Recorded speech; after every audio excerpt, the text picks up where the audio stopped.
بسم اللہ الرحمن الرحیم۔ السلام علیکم۔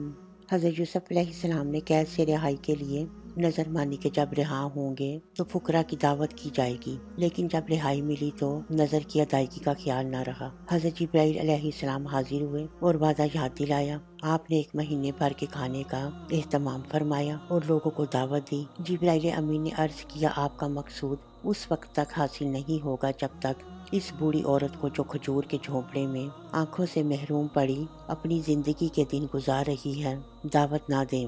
آپ نے اس کی طرف قاصد بھیجا تو اس نے کہا، جب تک حضرت یوسف علیہ السلام از خود آ کر نہیں لے جاتے میں دعوت میں شامل نہیں ہو سکتی۔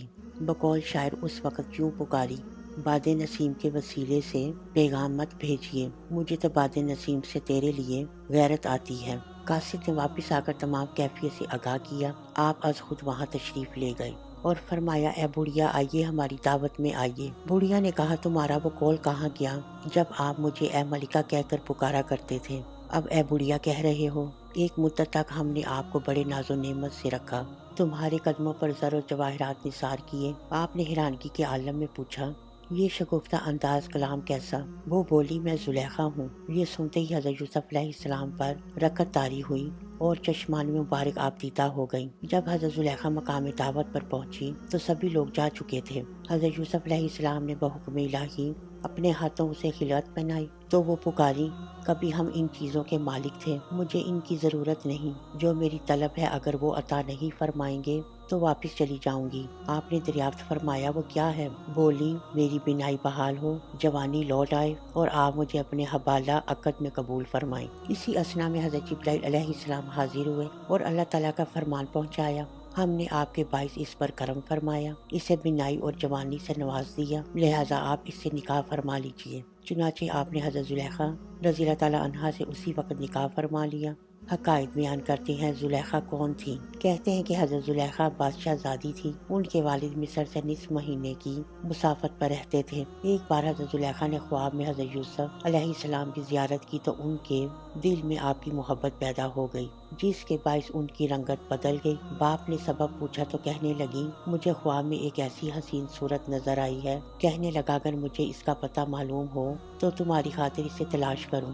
1 سال بعد دوبارہ خواب میں آپ کی زیارت سے مشرف ہوئی تو عرض کیا، یوسف تجھے اسی کا واسطہ جس نے تجھے اتنی حسین صورت عطا فرمائی، بتائیے آپ کون اور کہاں رہتے ہیں؟ آپ نے فرمایا، میں تیرے لیے ہوں، میرے سوا کسی کو پسند نہ کریں۔ اتنے میں بیدار ہوئی، پھر ہمہ وقت تصویر یوسفی میں مگن رہنے لگی۔ رنگت میں تغیر ظاہر ہوا، عقل و ہوش سے ہاتھ دھو بیٹھی۔ باپ نے پاؤں میں بیڑیاں ڈال دیں۔ تیسرے سال پھر خواب میں حضرت یوسف علیہ السلام کی زیارت ہوئی۔ عرض کیا، تجھے بنانے والے کی قسم مجھے بتائیے آپ کہاں رہتے ہیں؟ فرمایا، مصر میں۔ بیدار ہوئی تو عقل و ہوش برقرار تھے۔ باپ کو مطلع کیا۔ باپ نے بیڑیاں اتار دیں اور بادشاہ مصر کی طرف پیغام بھیجا، میرے ہاں ایک لڑکی ہے، بادشاہوں کے پیغام میرے پاس آتے ہیں لیکن میری رغبت تمہاری طرف ہے۔ اس نے جواباً کہا، اگر ایسی بات ہے تو ہم بھی راغب ہیں۔ چنانچہ حضرت زلیخا کے باپ نے 1000 کنیزیں، 1000 غلام، 1000 اونٹ، 1000 گھوڑے اور بہت سا ساز و سامان جہیز میں دیا اور نکاح کر دیا۔ جب حضرت زلیخا کی نگاہ شاہ مصر پر پڑی تو آپ نے چہرہ ڈھانپ لیا اور اپنی کنیز سے کہا، یہ تو وہ نہیں جسے خواب میں دیکھا تھا۔ کنیز بولی، صبر کریں۔ جب شاہ مصر نے دیکھا تو آپ کی طرف راغب ہوا، لیکن اللہ تعالیٰ کی قدرت دیکھیے، اس کے ہاں زلیخا کی صورت میں ایک پری آ جاتی۔ اس طرح حضرت زلیخا حضرت یوسف علیہ السلام کے نکاح میں آنے تک بالکل محفوظ رہی، جیسے حضرت آسیہ بنت مزاحم کو اللہ تعالیٰ نے فرعون کی دست برد سے محفوظ رکھا۔ ویڈیو پسند آنے پہ ہمارے چینل کو سبسکرائب کریں۔ صدقہ جاریہ کے لیے سے ہماری ویڈیو کو لائک اور شیئر کرنا مت بھولیں۔ اللہ حافظ۔